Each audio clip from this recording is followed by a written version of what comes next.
YouTube, what's going on? Appreciate y'all watching my videos.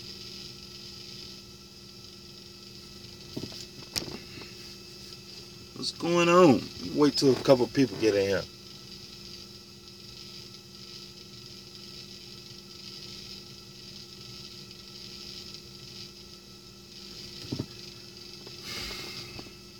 I'm just shopping for loads, man. I'm trying to get this load going up to Virginia. It's not the best paying load in the world, but when you're a new entrant carrier, you get what you can get. Trucking Horseman, what's going on? Cody, Hayward, what's going on? Jarvis Campbell, you got your authority? Hey, man. Congratulations.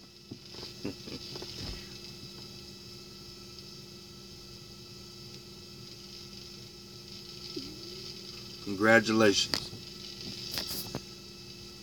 I mean, a lot of guys say, you know, running your authority is a lot of work. It's a lot of work. It's a lot of work. But it depends on the type of person you are, you know. So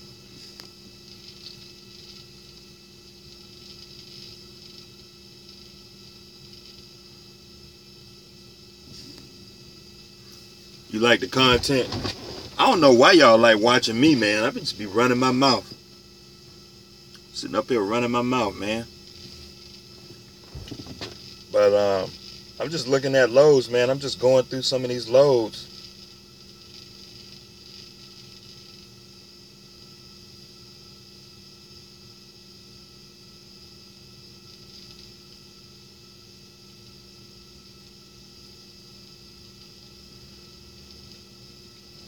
I forgot to sign some rate cons. Huh. I got some rate confirmations. I ain't even sign them. Yeah. When you running your own truck, man, you got to sign your own rate cons. You got to book your own loads. You got to invoice your loads. You got to check with the broker. Make sure their accounts payable has got the right information so they paying you right.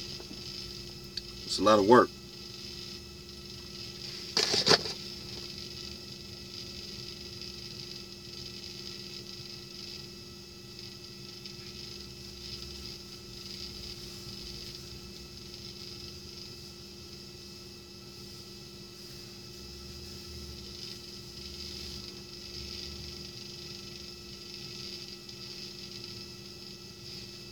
Let me see what y'all talking about. Hey, 4-4. I had a lumper damage my freight and they rejected it and said it was my fault. That's trucking, man.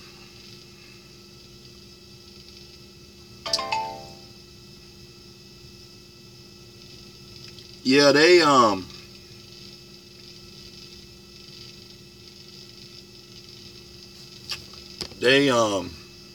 yeah, I just got this load going to Virginia. Hopefully there ain't no BS on the load. Let's see. Yeah, man, like situations like that, especially when you got your own truck, man, you just got to get in the regimen of like taking pictures and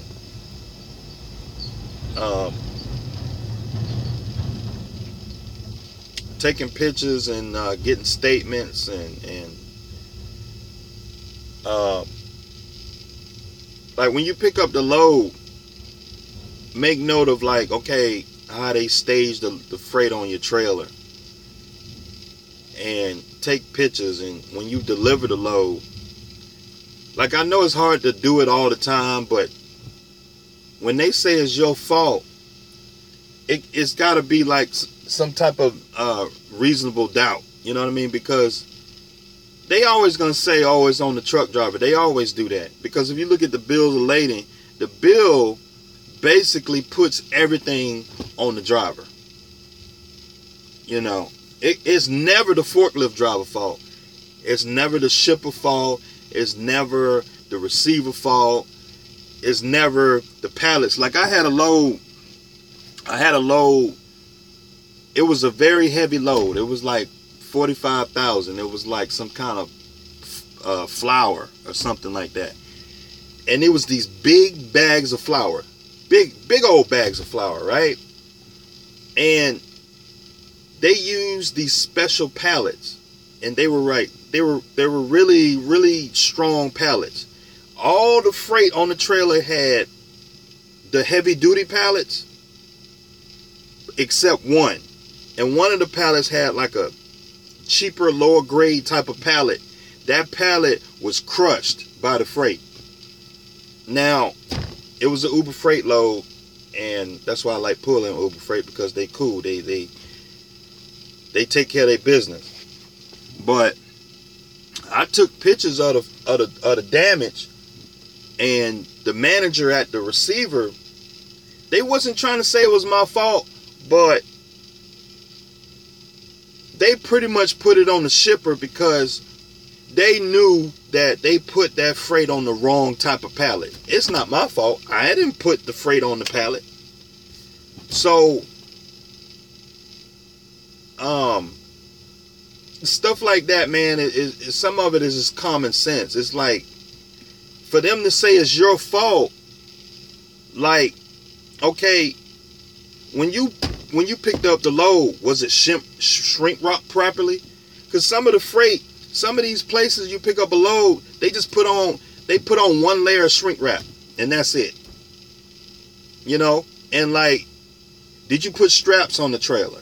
Did you, like, how was the freight positioned in the trailer? Because some of this freight, if you just line it up down the middle of the trailer, because I've had freight like this.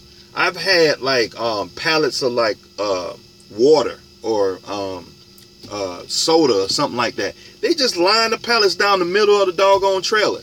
Now, if I just turn wrong, them pallets gonna hit the ground. So sometimes you just got to take responsibility of how the forklift driver loading the truck. I told a guy, I was like, hey man, can you rearrange this freight to where the pallets they'll have some room to lean, you know what I mean? So like put an airbag in there. You know, you can suggest stuff to these forklift drivers. Like, you just don't back into the dock and just go to sleep.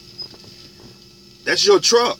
So if you back into a place, go on the dock if you can and look at the freight and see how it's you know, positioned on the trailer, because sometimes they will put it on you. So a lot of these places look picky like that. So I mean, this ain't no rant or nothing like that, but it's just from my experience. I know what you mean, man. It's it's crazy.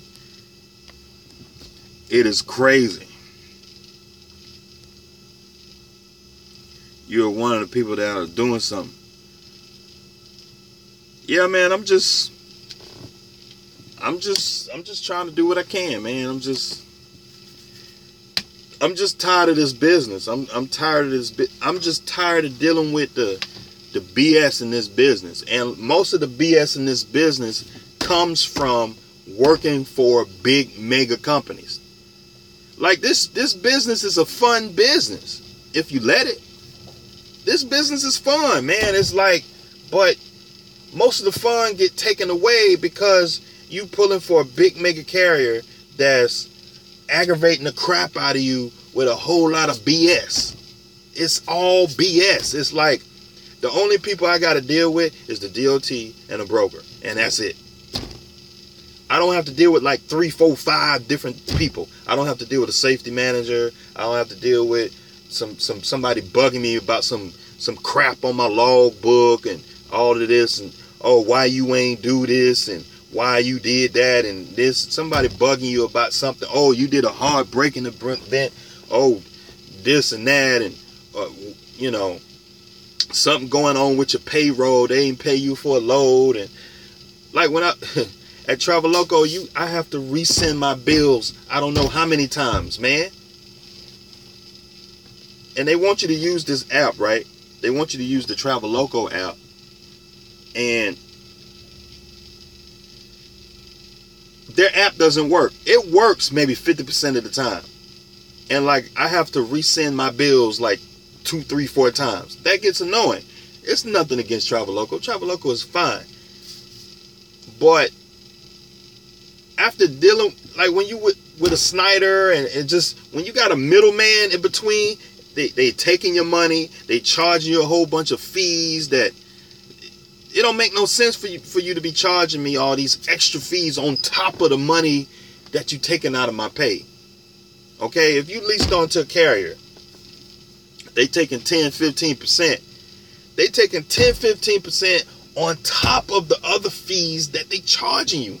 Okay, they charging you for direct deposit. They charging you to do your IFTA tax.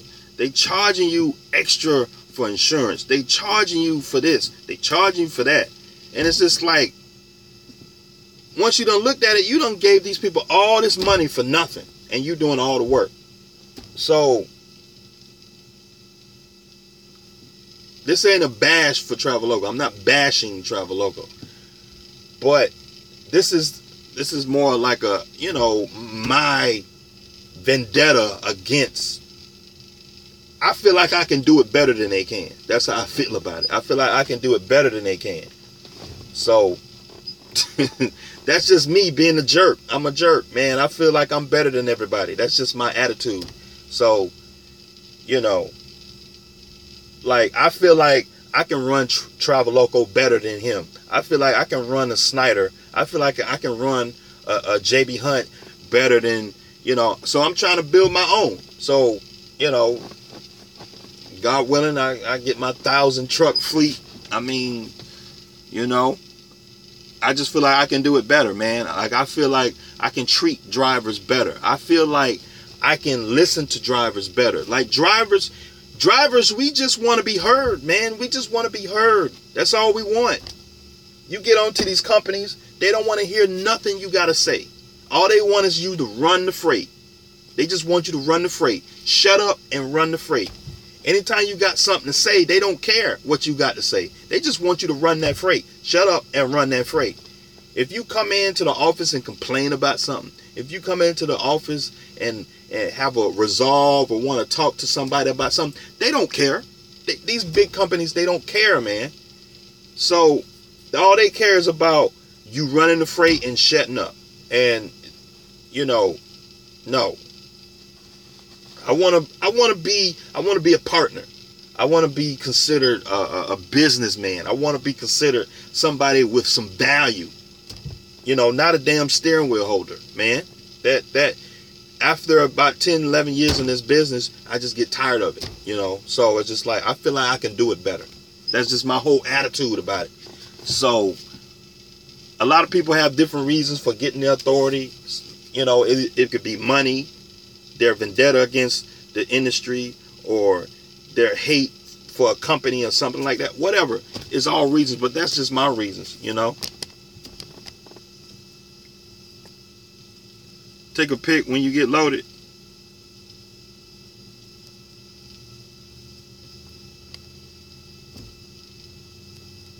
Yeah, man. Yeah, I appreciate it. Yeah.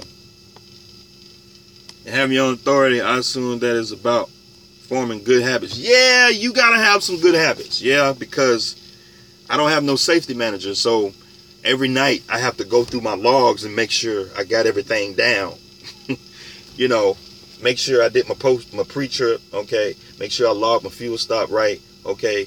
Because when it's time for an audit, the officer, he's gonna ask you for your fuel receipts. He's gonna ask you for your bills of lading. He's gonna ask you for your log books. He's gonna ask you for your insurance. He's gonna ask you for all this stuff to make sure you doing the right thing out here.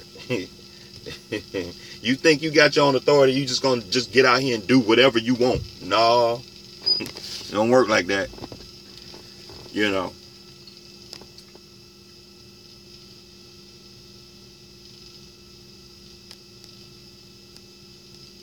Piggly Wiggly knew it was the clown on the forklift, and they still wouldn't take the blame. Mine was with sugar. Yeah, sugar, man. Like them sugar bags, they rip easy. So like when the forklift guy come and run the forks, sometimes they'll run the forks like up like this and stab the bottom pallet, and you have a long white trail of sugar coming out your trailer, or flour, or whatever it is. Instead of angling the forks like this, you know, and picking it up and then lifting it back and then pulling it off the trailer, you got some food ramming, you know. Man.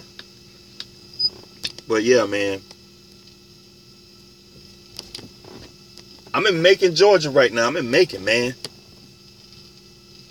And you take more of the cut for the same work. Yeah. Yeah. Calling up the brokers just like as I always do. I mean, right now, I'm only set up with a handful of brokers. So that's all I'm working with right now. But the handful of brokers that I'm set up with is plenty of freight. So it's plenty of freight, you know. I mean, it's some places I can't pull for yet. Like, it's a Snyder load that I used to pull out of Cartersville all the time that pays pretty good. I used to run that all the time. I can't pull that now because I don't got 6 months. You got to have 6 months to pull Snyder loads. But when I was with Travel Local, I can pull it. But at the same time, it's like when I negotiate the rate, they're taking, like I would negotiate about $1,200 for that load. But then for $1,200, Travel Local would take $150. So I only get like 1,000 and change. So it's kind of like, if I negotiate a load now, when I negotiate a load for $1,200, I get $1,200 all of it. You know what I mean? So, or even with a quick pay, like this load I just booked. It's a C.H. Robertson load. I negotiated for $1,200. Even with a quick pay, C.H. Robertson quick pay is 2%. So 1,200 times 0.02, that's $24.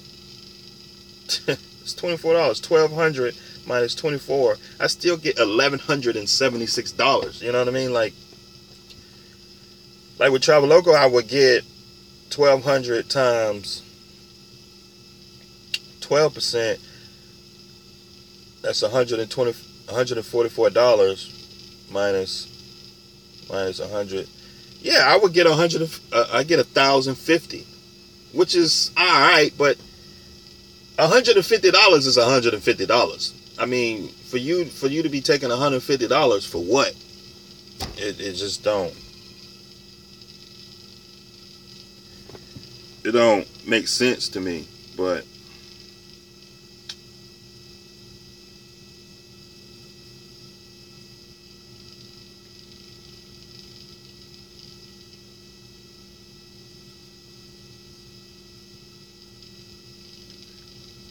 yeah, see, I got the load.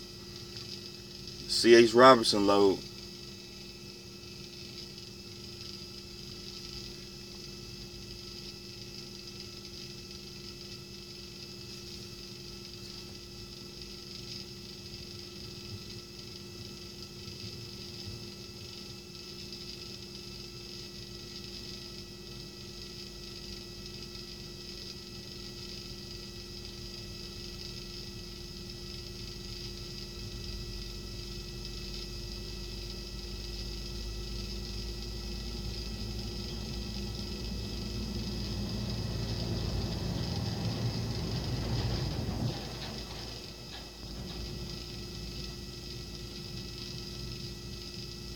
Hold on, y'all. I'm looking at this Raycon, make sure everything good.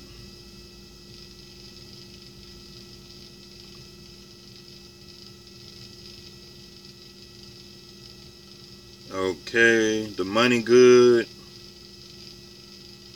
All right.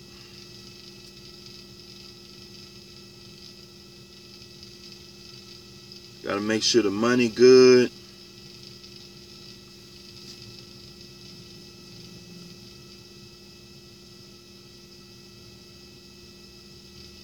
Alright. Let's see. Alright, but anyway. But yeah, let me see what y'all saying. One more year, one more truck, and I'm getting the office downtown Atlanta overlooking traffic.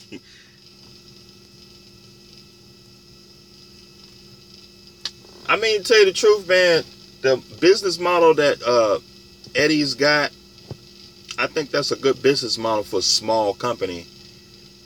I mean, I know it sounds cool to get an office, but I mean, at best, you can get a virtual office. Like, you can get an office you can get a decent virtual office for like $200 a month, and that includes you get a bigger package for about $200-300 a month. You get an answering service. You get access to a computer. You get a small office. I don't know, maybe like a 5x5 office or something like that. A desk, just a basic, for about $200-300 a month. It's not too bad, for a virtual office.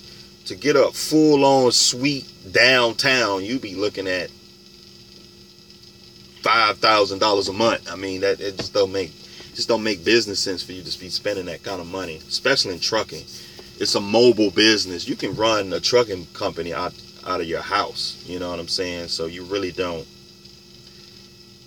The business model that Eddie's got for Traveloco that's pretty good. It's a good idea. Now, I wouldn't put my home address on there. I would get a full-on virtual office suite. And I think the virtual office suite is about $100, $200, $300 a month. And like I say, you get a professional address. Not just your regular $50 a month virtual address where you just get the address and you pick up mail. I'm talking about a full-on business enterprise suite where you get an answering service where they transfer the calls from that address, like an office suite downtown Atlanta, to your home. So like you could be running your business out of your house, but it looks like you got a full-on business suite downtown somewhere. Now, when you need to meet like a bigger business client or something like that, you can have them meet you there. And you only pay for the time that you meet. You get a plaque in the lobby. Like in the lobby, you get like your name and your suite number in the lobby. So if you got a client that's coming by at 11 o'clock, you can meet him there at 11 o'clock. And you get like an hour, 2-3 hours of time in the office. It's almost like you would perceive that you always had this location. But then when you're done with the meeting, you go back home. And, so I don't agree with putting my home address on like this on a business document, because somebody can Google and see that this is a residential address. This isn't a commercial corporate address. This is a residential street. So that's what I would do it. Because if you was to Google my authority, my DOT number 307-0356, my house address don't even show up. It only shows that commercial building, my ugly mug, my truck, and some business information. So that's how I got mine set up, and that's how you want it set up. So like my business phone number is routed from that commercial address. So my business phone number is 1-800-695-7829. If you was to Google that address, it comes up in a commercial district with other businesses. My home address don't even show up. So that's what you want. You want to separate your personal and your business to where your commercial business presence is separate from from your personal. You don't want your house address showing up. You don't want your girlfriend or wife. You don't want that stuff showing up. So that way you look like a full-on, stable, established business. That's, that's how I would do. Not trying to pay attention or layover. Yeah, brokers are like that, but at the same time, you got to negotiate on these loads. When you call up a broker and you're talking about the tension and you're talking about the load, ask who the customer is. If you've been in trucking long enough, you know that grocery loads, Walmart loads, more than likely, you're going to have some detention. Not all the time, but a lot of the time. Kroger. If you call up a broker and you see the load is going from here to here, you call up on the load, ask who the shipper is. Oh, this is a Family Dollar load. Oh, you need to negotiate a little bit more on the rate because you got a chance of getting attention. You got a chance of being laid over. You got a chance of some other stuff happening. Like, if you picking up if you just picking up dry van, industrial type freight, like cotton. Like the cotton loads that I've ran, I don't think it took me like 10-15 minutes to get unloaded and loaded. It don't take that long. Most industrial type freight, as soon as you come in, they got business hours. The delivery window, the pickup and delivery windows is wide open. It's between 8 and 5. Some places are 24 hours. Paper bales, rolls of paper. It depends on what type of customer you servicing. So if you calling up on a load and it's a Walmart load, you want to try to negotiate a little bit more. Or just understand that when this Walmart load that you taking you might have some detention. You more than likely you're gonna have, like them grocery loads, you're gonna have some detention. That's just what it is. So I try to stay away from grocery loads. That's just my, unless the load is paying very well. Like last week I had a Coyote Logistics load. The load paid $1,000 to go 300 miles, right? It was going to a Sam's Club. I didn't care because the delivery time was at midnight and I'm going to be shut down for the day anyway. So if I was late over there, I didn't care.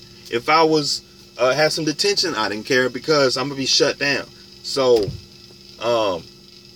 it is you got to know trucking, man. So some of that stuff just comes with knowing trucking.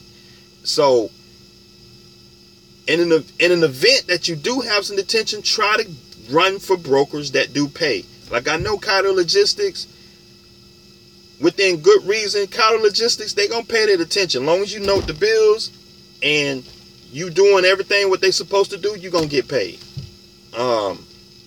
C.H. Robinson, Uber Freight, most of the big brokers, if you do everything they tell you to do within their procedures for detention and layover, they gonna pay you. But if you running for some little small broker and he might stick you for some detention because these little small brokers, man, they kind of funny. They funny. Let me run under your authority. I don't know, man. I don't know. You got 10 years experience? You own truck and trailer? JB Hunt, it didn't care about the bills because they already got the bills. Yeah, the big carriers, yeah. That's what I miss some,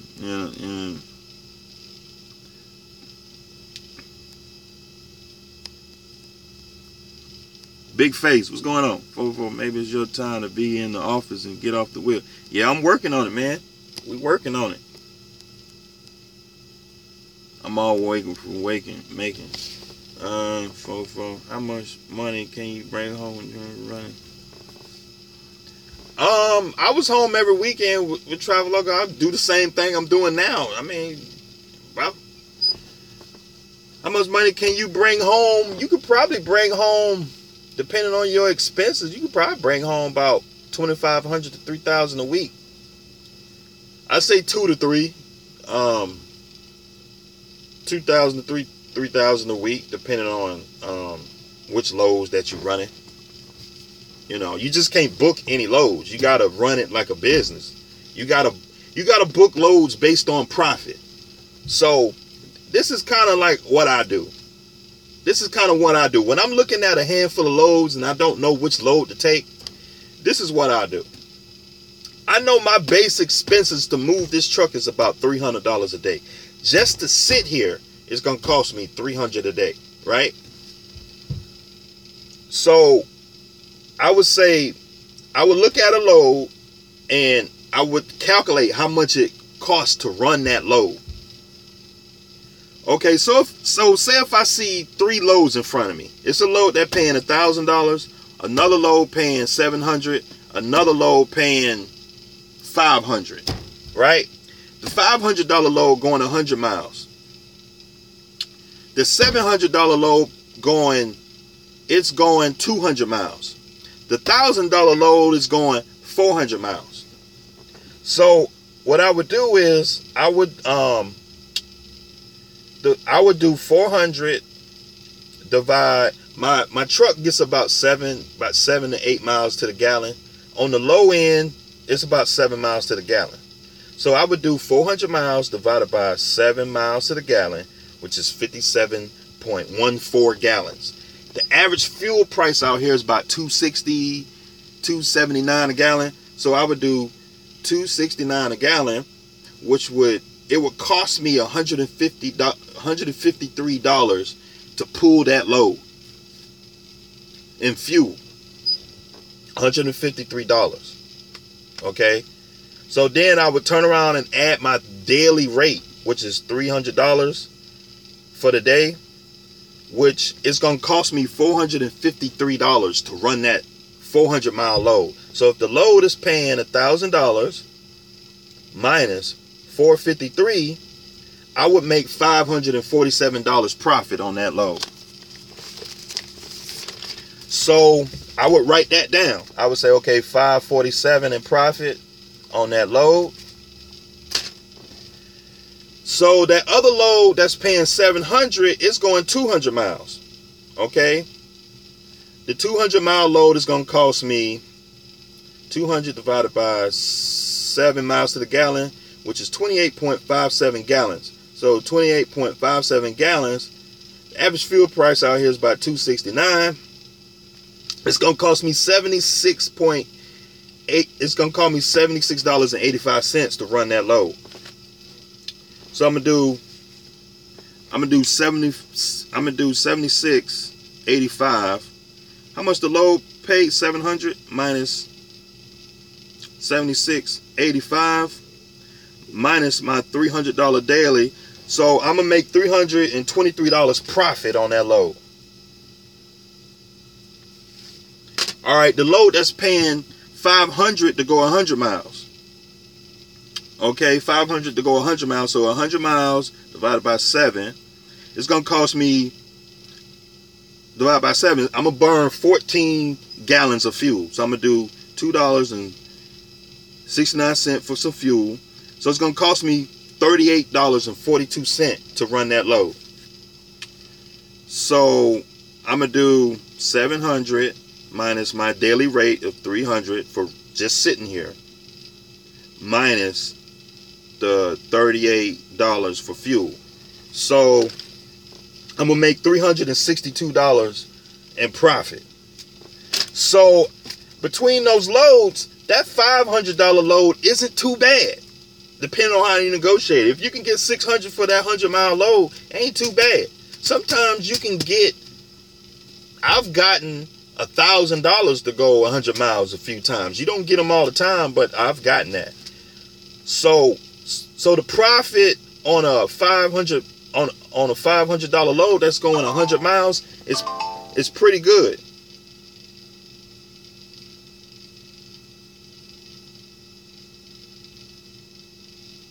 Hold on, y'all. But yeah, so the profit on that $500 load is $362.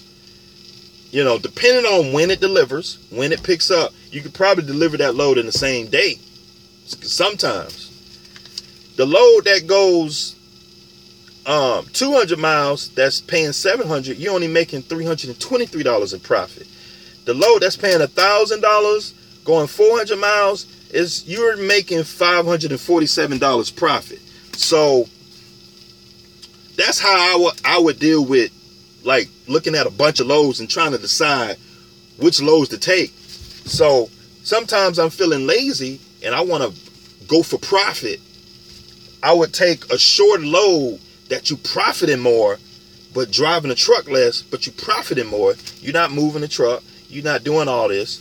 So sometimes, you know, you kind of lessen the situation by taking a load that pays less, but you profiting more. The profit is a lot better on that, you know, because a lot of guys, like, I've looked on the load board, their load's paying $2,000, $3,000, but you running 1,500 miles to run the load. The profit ain't there. You know, 1,500 miles, okay, 1,500 miles divided by 7 miles to the gallon, it's 214 gallons times 269. You're going to spend $576 in fuel. So that's about what, 2-3 days of work. 1,500 miles, that's about 3 days work. So my daily rate is 300 times 3, that's 900 for the day, plus 547 for the fuel. It's gonna cost you $1,500 to run the load, right? So the load for 3 days work, that's only $500 a day, man. that's only $500 a day in profit. Okay, so it's not too bad, but you just gotta, it's a business, man. You just gotta look at it like that. You know, that's, you know.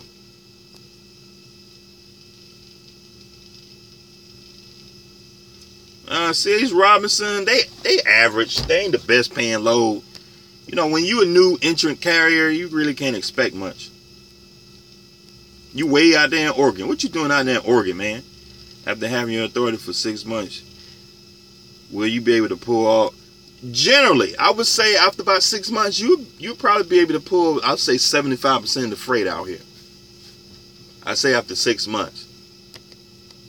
I would say about 75% of the freight out here. Because the other 25, there are some brokers that require 2 years. There's some brokers that require 5 years. There's some brokers out here that require a year. There's some brokers require 18 months. It's crazy. So, but most brokers require anywhere between 3 to 6 months. But then there's a small percentage of brokers that require 30 days, 45 days, and stuff like that. And so when you're a new entry carrier, that's your money right there. So that's what you got to do. After having your authority, okay, if you stick to your way or the reason you started in trucking and keep a good attitude, no one will ruin your happiness. I know. 3,900. That's what I said, man.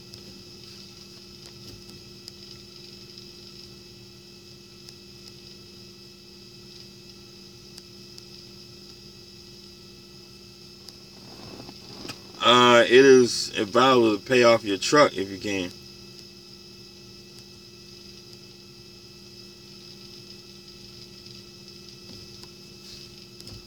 Yeah, Fofo, your DNB have your business address or home address? I don't know if it does. Well, I think with Dun and Bradstreet, you have to have your home address on there to verify your identity. So there are pieces of it where you have to do that. I think.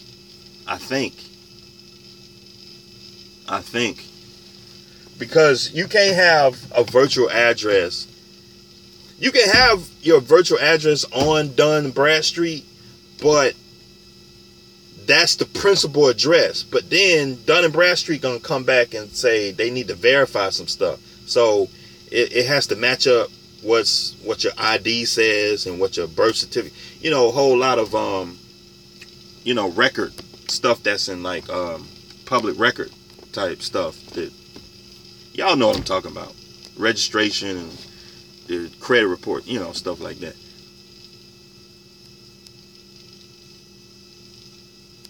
Yeah, see, yeah, $273 a month if you share in the office. And now, for $273 a month, I'm sure you get a whole lot. You get a full-on office suite. You got a desk, you get a phone, internet, you get between 8 and 5, you get full access to a full-on business office suite. And that's pretty good for $273 a month. That's pretty good. I mean, because if you go out there and get an office suite on your own, you looking at $2,000, $3,000, $4,000 a month, man. That's just not cost effective. That's just a waste of money. Do you have your title and your business name? No, this is not a finance truck, man. Wish I could get a low rate like every week.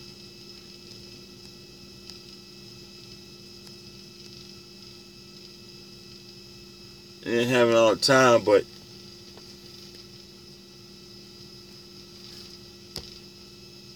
see, like with Fat Boy,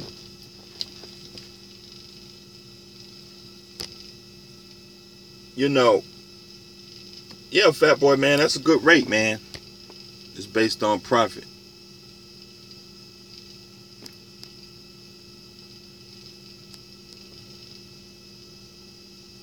You leaving healthcare? I would stay in healthcare, to tell you the truth. Healthcare is booming. I think healthcare is a good, stable business to get into. You just got to keep your skill set. You got to keep your skill set tuned up, so that way you can be flexible to move with the market. You don't want to get into a sector in healthcare that's falling off, and you can't get no work because you got all this training in the area that just ain't marketable. You know what I'm saying? It's just, you know, but healthcare in general is a great place to be in because you got, you know, people are living longer. The pharmaceutical business is doing good, and like healthcare is booming, man. Like if you're a nurse, you always gonna have a job. If you're a nurse, you can count on overtime for the rest of your life. If you're a nurse, because nurses are demanding field. Like if you're a nurse, you're gonna be working 60 hours a week all your life. For some people that could be bad or good, but what I'm saying is you don't want to invest so much in a career that's dying off, and you don't want to get to a place where you got to pay your bills and you need a source to pay your bills. And like with nurses, like you always gonna have a job, man. If you are a RN, man, like you always gonna have a job. Always gonna have a job. You know, you gonna make good money for the rest of your life. You just nursing. Sure, you always gonna have some money in your pocket. Getting a brand new Wabash trailer. Yeah, when it comes to trailers, I think I messed up by getting this trailer because I've been bumping into a lot of loads that require DuraPlate, a plated trailer, and I wish I would have went and got a Wabash plated trailer, because this utility trailer, I mean, I get freight with it, but every blue moon, man, I run into 2 or 3 loads that require a plate trailer, and it just pissed me off because I want the load. And they require a plate trailer. So, yeah, go ahead and get you a Wabash plate trailer. They're cheap too. I mean, you can get you a Wabash plate trailer for $26K, $26K brand new. I mean, if you go up there to Wabash, Indiana, you can go up there and get one directly from the manufacturer, and just, you don't have to worry about the dealer fees. So you can get one for about $26K plus tax. You drive off with you a trailer, man. Shoot. You go to a bank, get you a bank loan, and just go in there, give them the check, and walk off with the trailer. Some cases, I don't even think you got to pay taxes, because you buying it straight. All they write you up this MCO paper, so you can go get the title, Take it down there. They do the title work. Boom. You plate the trailer. And you good, man. Where does your $300 a day rate come from? $300 a day comes from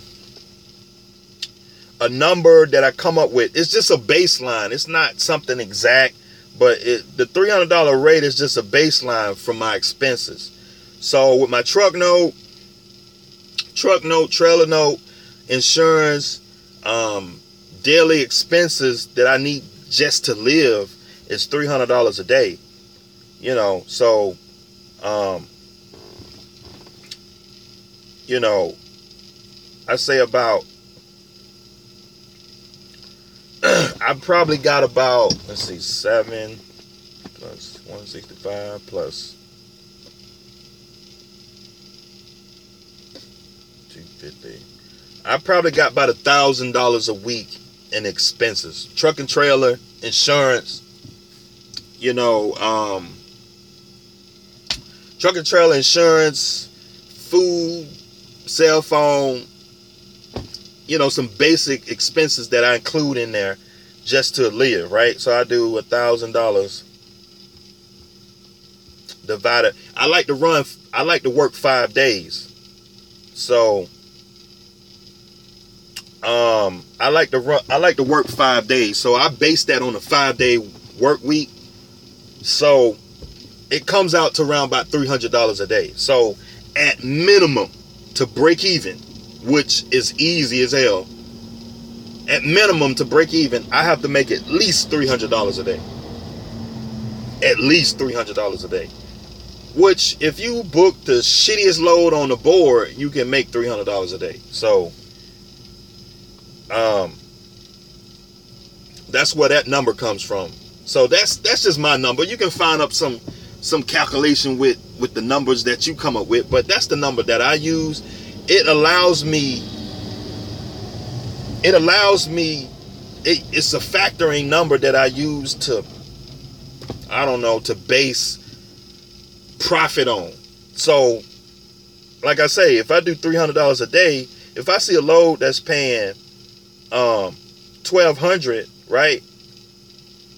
If I see a load that's paying $1,200 and it costs me $300 a day just to sit here, so I do $1,200 minus 300. I got $900 in profit to work with. So if the load, depending on what the load is doing, if it goes 300 miles, 400 miles, 500 miles, 200 miles, I'll get that calculation and do it times fuel. So if it's going 400 miles, if the load is going, just say the load is going 300 miles times, my truck gets about 7 miles to the gallon,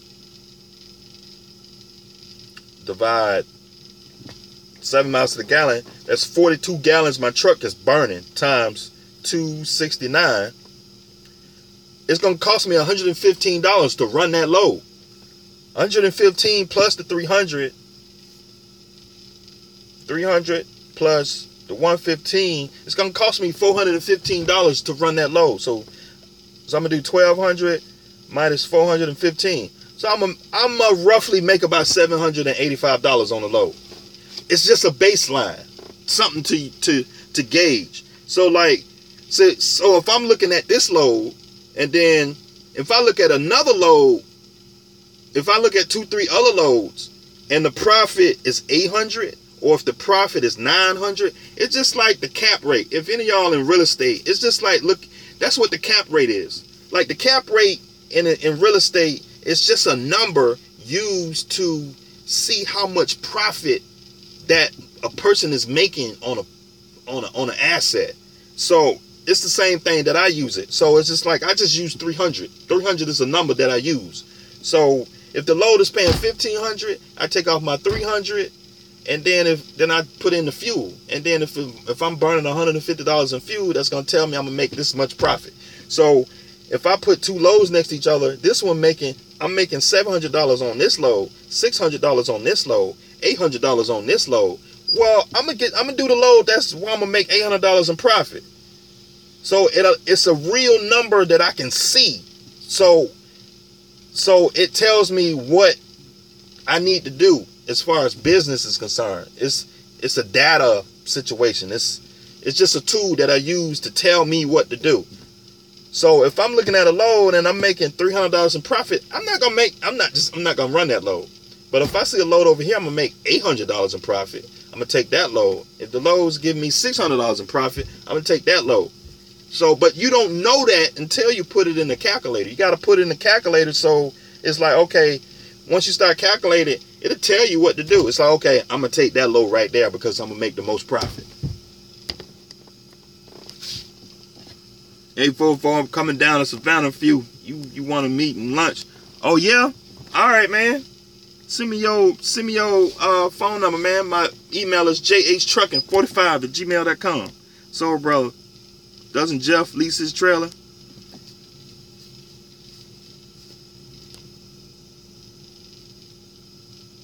Yeah, Jeffrey L. leased his truck and trailer. He got a full maintenance lease. Y'all know that.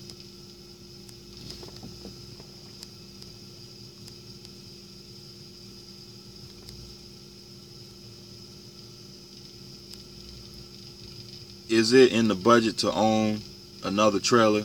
In this case, a Wabash plate trailer, or in your utility, maybe you could lease the utility and pull with the Wabash. The only reason I would do that, unless I pick up a dedicated customer, it's really no point in getting another trailer. If I do get another trailer, it'll be a reefer trailer, because then I'll have more flexibility on equipment. So that's like down the line. You know, at this point, early stages, I don't see it making sense to invest that much resources in getting another dry van. You know what I mean? Unless it's going to benefit me on the numbers. Just like I just showed you with the profit. I gotta calculate this stuff and see the profit. If I don't see it, I'm just not going to do it. It just don't make sense. That's not why I'm here. I'm here for profit. So it's just like, because I'm considering getting a reefer trailer, but the next trailer that I get, I'm thinking about paying cash for it. I want to pay cash for my next trailer. But see, when I do that, I want to be flexible. So that way I'll have a dry van and a reefer. So now if I get that reefer, I got to pay the expenses on that plus the storage, because where I park my truck at. So I don't think the lady, she probably gonna let me park two trailers for free. So if I park another trailer, she probably gonna charge me for it. So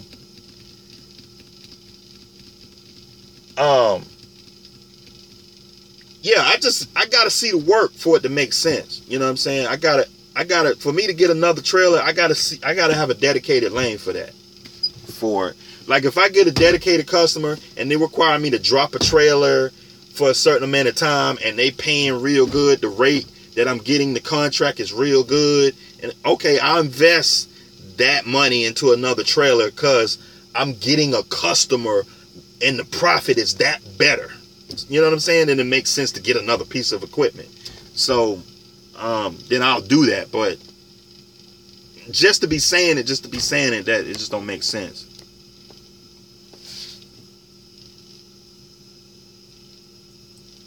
I'm an RN, but I don't bring $2,500, $300, so the goal is to run OTR.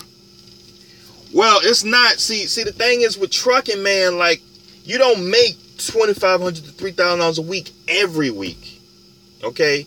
Because if I don't climb my ass in this truck, I don't make no money. So if you get a nursing job, your income is stable.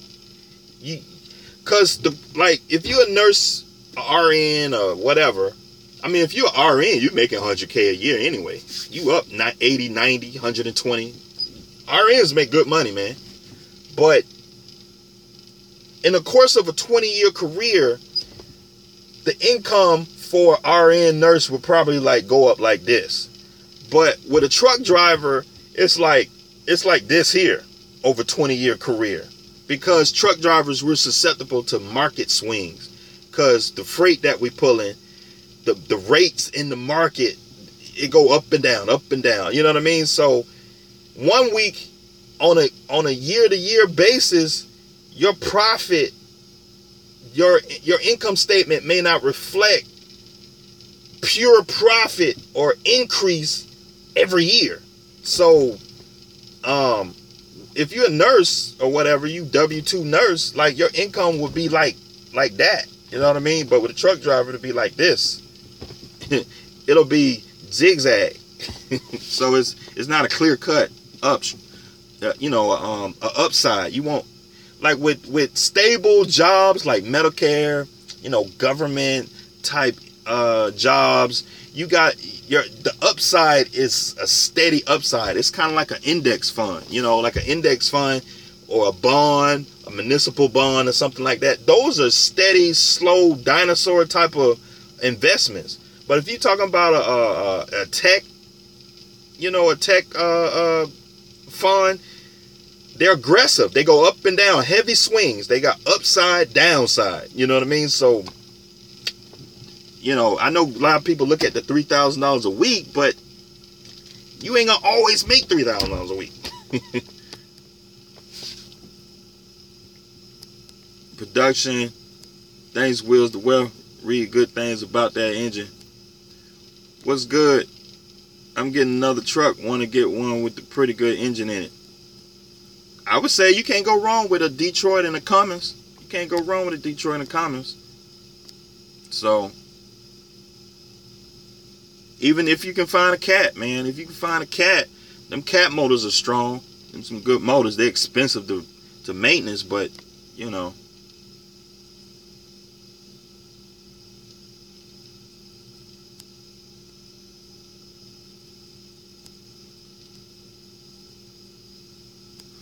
There's a reason why most big carriers run Freightliner with the DD50 on best value.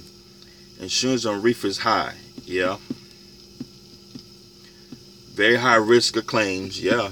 You get a load of strawberries. Like load of strawberries. I had a load of strawberries when I used to pull reefer when I was a company driver.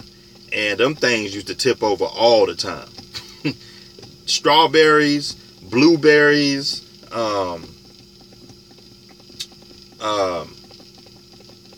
I had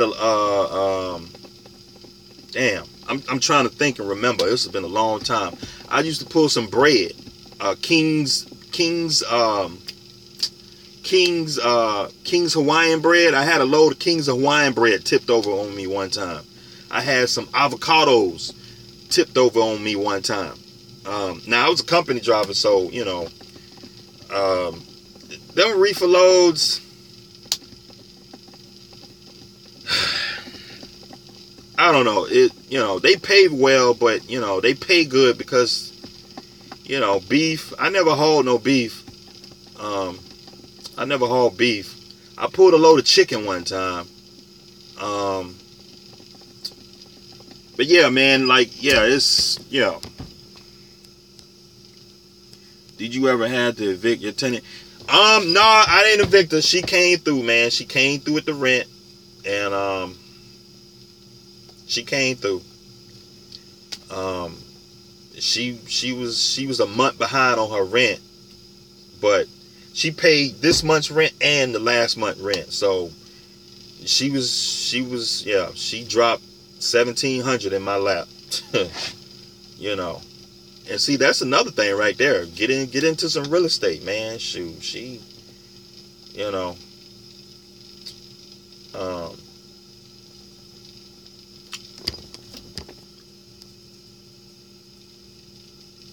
yeah, RNs work odd hours, long hours, often have to do things some people like to do.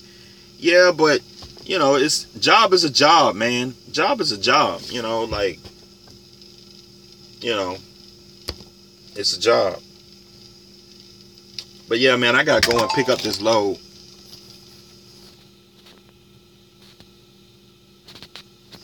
I gotta pick up this load in a minute. I mean, RNs get paid just like doctors get paid. Like they're up there. Even if you're not an RN, I mean, you can just do be a regular nurse. I don't know the different levels of nurses, but I mean, nurses out there making $60,000, $75,000 a year, man.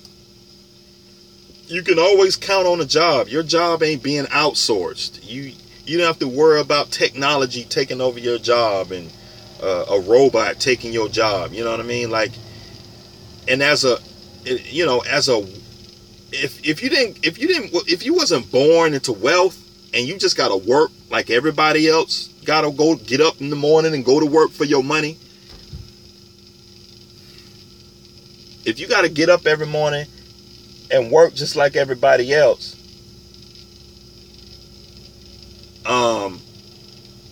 you gotta have a job. And it hurts me to hear about like people in these industries that get laid off, man. Like, that's BS, man. That hurts, man. Like a GM plant talking about they laid off 50,000 people, man. That's a whole town, man. 50,000 people. You know, like, and those are good paying jobs, $20-$30 an hour, you know, working in a GM plant somewhere, a Ford plant somewhere. Those are good paying jobs. Those are good union jobs, man. These jobs, people are making $50,000-$60,000 a year. These types of jobs, like, you put kids through college, you can buy a house, you buying cars, and you can take care of family with that kind of money. You know what I mean? Like, these ain't no McDonald's jobs, you know. So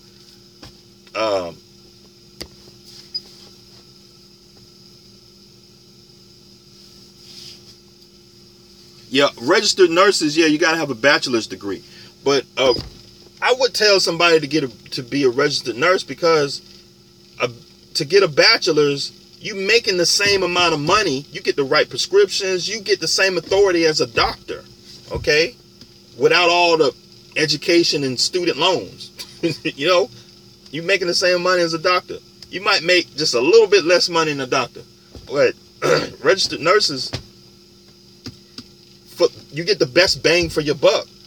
You got a 4-year degree. Like, you can get a 4-year degree in your sleep. You know what I'm saying?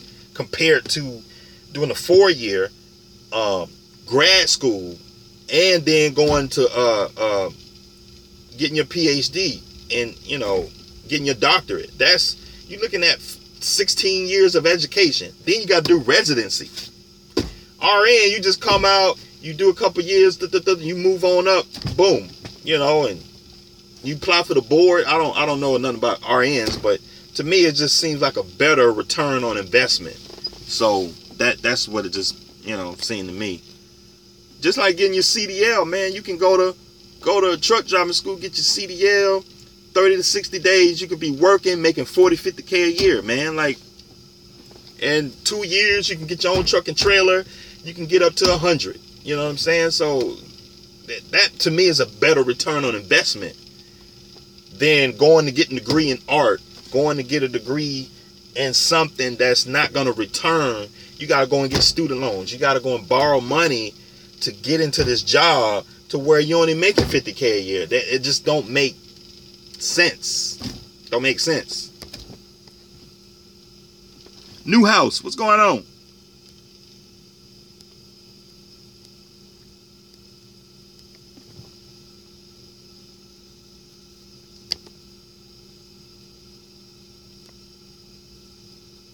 But yeah, man, let me get up over here, man.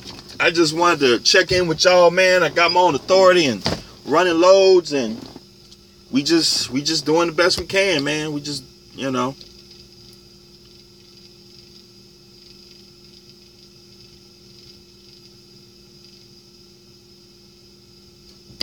They in here arguing about RNs and stuff. I'm about to pick up a load. About to pick up with your own trailer. Oh, you got a trailer. Okay, congratulations, new house. You got a trailer, man. I'll be waiting on for a video on it, man. I hope you're gonna make a video on it. I want to hear all about it. I want to see, did you get a good deal on it? Don't do like me, go get a $30,000 trailer. I mean, I like my trailer, but I should have got one for about $15,000. I could have found a better, I want to say a better one, but you know, a good used trailer for about $15,000. But it's all good. I got it. It's all good. I got one more year left on this truck. Hopefully, I'm gonna knock this truck out This truck will be mine next year. Had a title. And we just keep on going, man. You got an 08 for 12,000. You got a reefer or a dry van?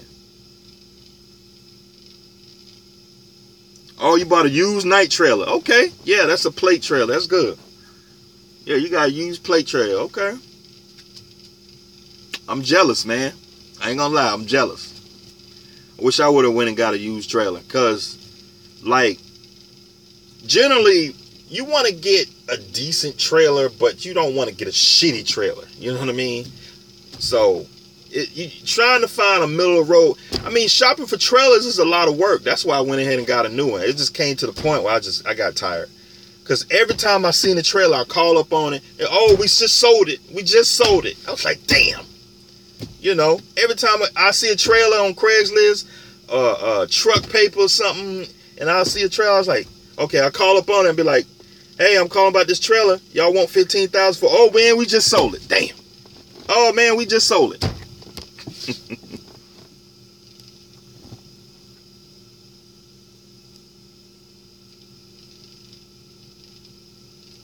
Oh, yeah, man. Eddie would love to have you. Most of the guys that's coming over to Travel Loco is Snyder Finance.